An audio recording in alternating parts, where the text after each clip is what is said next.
முல்லை பெரியாறு அணை பாதுகாப்பு பராமரிப்பு பணியை மேற்பார்வை குழு மட்டுமே மேற்கொள்ள உத்தரவிடும் கேரள அரசின் கோரிக்கையை நிராகரிக்க வேண்டும் என உச்சநீதிமன்றத்தில் தமிழ்நாடு அரசு பதில் மனு தாக்கல் செய்திருக்கிறது.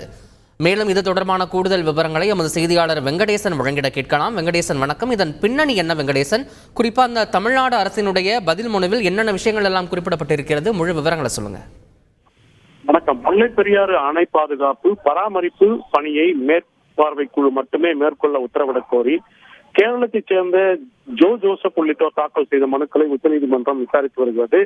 இந்நிலையில் தமிழ்நாடு அரசு சார்பில் மூத்த வழக்கறிஞர் உமாவதி, டி குமரன் ஆகியோர் சார்பில் ஒரு இறுதியான பதில் மனு என்பது தாக்கல் செய்யப்பட உள்ளது. இந்த மனு பிப்ரவரி மாதம் விசாரணைக்கு வரும் என எதிர்பார்க்கப்படக்கூடிய சூழலில் இந்த பதில் மனுவில் ஒரு விரிவான பதில் என்பது கேரள அரசுக்கு அளிக்கப்பட்டுள்ளது. அதில் உச்சநீதிமன்ற உத்தரவின்படி அணையை பலப்படுத்தும் பணிகள் நிறைவடைந்த பிறகுதான் முல்லை பெரியாறு அணையின் பாதுகாப்பு தொடர்பான ஒருங்கிணைந்த அர்த்தமுள்ள ஆய்வை தமிழ்நாடு அரசை மேற்கொள்ளும் என்றும், முல்லை பெரியாறு அணை நீரியல் ரீதியாகவும் நில அதிர்வுகளை தாங்கும் வகையிலும் கட்டுமான வகையிலும் வலுவாக இருப்பதாகவும் தெரிவித்துள்ளது.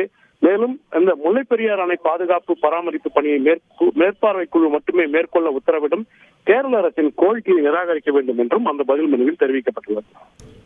தகவல்களுக்கு நன்றி வெங்கடேசன். செய்திகளை உடனுக்குடன் தெரிந்து கொள்ள உடனே சப்ஸ்கிரைப் பண்ணுங்க.